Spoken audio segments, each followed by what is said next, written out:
Final part, welcome to Scrap Brain Zone, and it's time to take out the Eggman for once and for all! Until the next game, of course.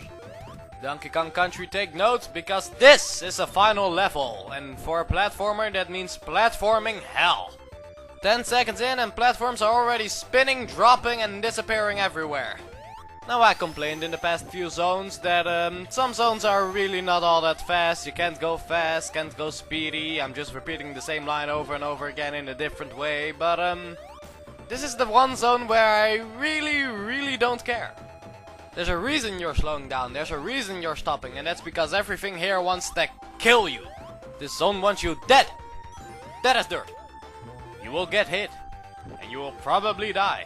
And most of the time it's most likely gonna be your own fault, unlike Sonic 2 Metropolis Zone where the enemy placement is just sort of cheap. Not to say there's not a bit of cheapness here and there in this zone, but a lot less. I really like this outer area of Scrap Brain Zone. It's got in the next zone, but the color scheme works and you really get a sense of how big this place really is. And it also comes into play with this environmental message I was talking about earlier, with the whole somehow a harmless little blue hedgehog that runs at the speed of light has ended up in this deadly factory where everything wants to kill him and it's dangerous and stuff. So I think that what we've really learned here is that man is evil and I should stop watching Bambi now. Also, if you duck on the side of these platforms you can clip through the wall and skip a big chunk of the level actually. It's a glitch, or an exploit, or whatever, but hell, if it works, it works. And another thing I really like about Scrap Brain Zone is that it's huge. There are like a million different pathways that you can go, and they all end up at the same place and then split up in like 10 different ways again. So I think that Scrap Brain Zone is a really good final level. The one thing I'm not sure about is the music. I mean, I don't necessarily dislike the track, but it's still happy to be a final zone music and it's too dark to be a happy kind of music. But that's a minor nitpick, and that minor nitpick aside, I just feel like pointing out that I really like Scrap Brain Zone as a final level because I feel like it's underappreciated at times because, well, it's hard. People often don't like it because of how hard it is. But what I like about it is that it's difficult, but more so the way they make it difficult. I again point to Donkey Kong Country, where the final level was just very gimmicky. It was an annoying, hard gimmick. In here, however, we're not doing anything different from what the game has been learning us thus far. Obstacles are different, but still generally work the same. Same kind of obstacles, just at a faster rate. You still got just as much room to fuck up, just more places you can fuck up. I again point in the direction of Sonic 2, where it's just cheap enemy placement, or more so cheap enemy design. Final zone of Sonic 3 throws a few new gameplay changes at you that you never really had a chance to get used to before. It's like it's a final exam that has a few subjects that you never covered in class before. Woo, that was a long rant.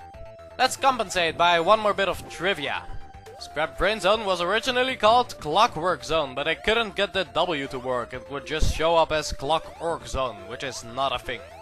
And with that said, I have finally run out of stuff to talk about. So instead we got more bullshit. So, you know what's the worst feeling in the world? Having a dream where it's the weekend and then you wake up and it's Wednesday. Ugh. Terrible. Just terrible. So I was trying to do my homework the other day, but Flash sucks. I couldn't get those fucking tweens to work. They will move, but they won't turn. Anyway, we're at the end of the zone, which means, well, on to the next zone! Oh, or not. Okay, that's okay. This is new. What is this cutscene bullshit? We got a preview to the final boss theme and... Damn it! Wall!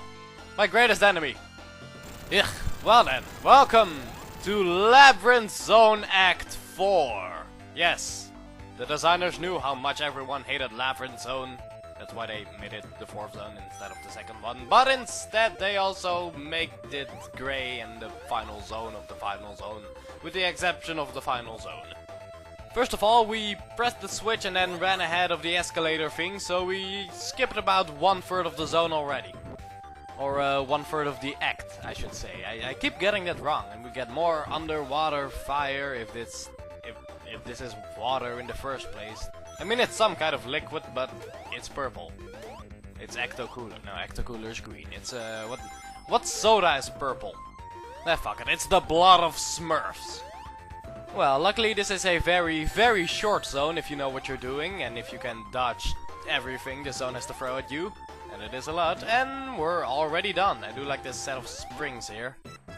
Launching you into the final zone. The final zone that's actually literally called Final Zone. And even though I came in here with no rings, if I did have any rings, I would still be here with 0 rings. Making these easily dodgeable electro balls pretty much a one-hit kill.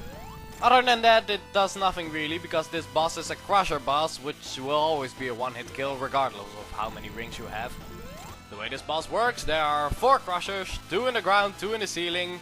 2 of them will come up, 1 of them has the Eggman in it. Dodge both of them, hit the one that has Eggman in it, do this 8 times and you've beaten the game.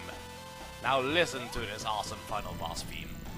Oh, and there's a fun, really not so fun glitch you can do. You can hit him a 9th time after he's technically already dead, and you will reset his boss pattern, or the amount of hits he takes, to 255. 255 is a number commonly used in video games because that's the max amount of information 1 bit can contain. So that would mean you're gonna have to hit him 255 times, and there's no time for that because you're still under the time limit here and it's only 10 minutes, and that's simply not enough to hit him 255 times.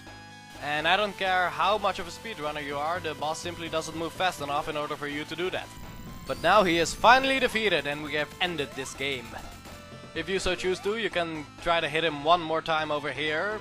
It doesn't really make a difference if you do or you don't.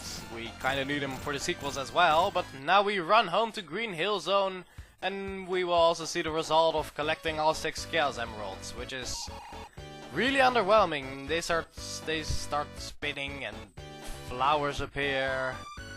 If you don't do this, Sonic just stares at you angrily. But now we have finally, once again, beaten Sonic 1.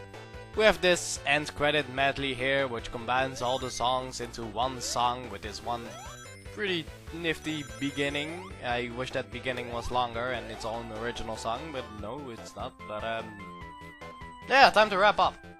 Though I think everything that needs to be said has been said so far already, so a little summary. A great first installment. The only reason I don't come back to it often is 1, its level design, and 2, the sequels are just better.